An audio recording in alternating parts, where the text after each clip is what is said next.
భవన మరియు ఇతర నిర్మాణ కార్మికుల సమస్యల పరిష్కారం కోరుతూ పుత్తూరు ఎంఆర్ఓ కార్యాలయం వద్ద ధర్నా నిర్వహించారు.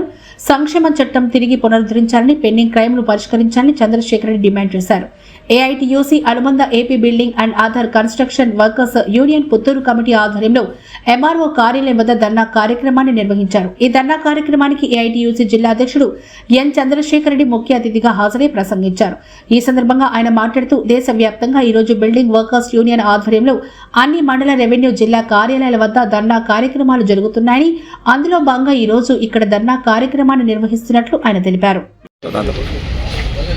భవన నిర్మాణ కార్మికుల ఐక్యత, భవన నిర్మాణ కార్మికుల ఐక్యత, భవన నిర్మాణ కార్మికుల ఐక్యత జయప్రదం చేయండి. బిల్డింగ్ వర్కర్స్ సమస్యలు వెంటనే జయప్రదం చేయండి. భవన నిర్మాణ కార్మికుల సమస్యలను పరిష్కరించాలి. భవన నిర్మాణ కార్మికుల సమస్యలు పరిష్కరించాలి. భవన నిర్మాణ కార్మికుల సమస్యలు పెండింగ్ క్లెయిములు అమలు చేయాలి. పెండింగ్ క్లెయిములు అమలు చేయాలి. పెండింగ్ క్లెయిములు అమలు చేయాలి. పెండింగ్ క్లెయిములు అమలు చేయాలి. భవన నిర్మాణ కార్మిక సంక్షేమ చట్టాన్ని తిరిగి పునరుద్ధరించాలి. భవన నిర్మాణ కార్మిక సంక్షేమ చట్టాన్ని తిరిగి పునరుద్ధరించాలి.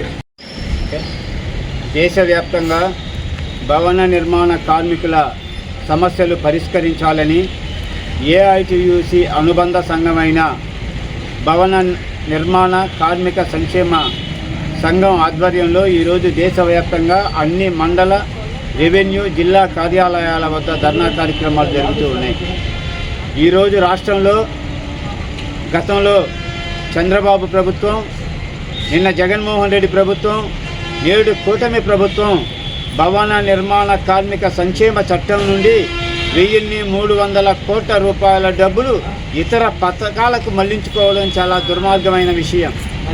కూటమి ప్రభుత్వం అధికారంలోకి వచ్చిన తర్వాత మొన్న భవన నిర్మాణ కార్మిక సంక్షేమ సమీక్షలో రాష్ట్ర ముఖ్యమంత్రి పాల్గొన్నారు.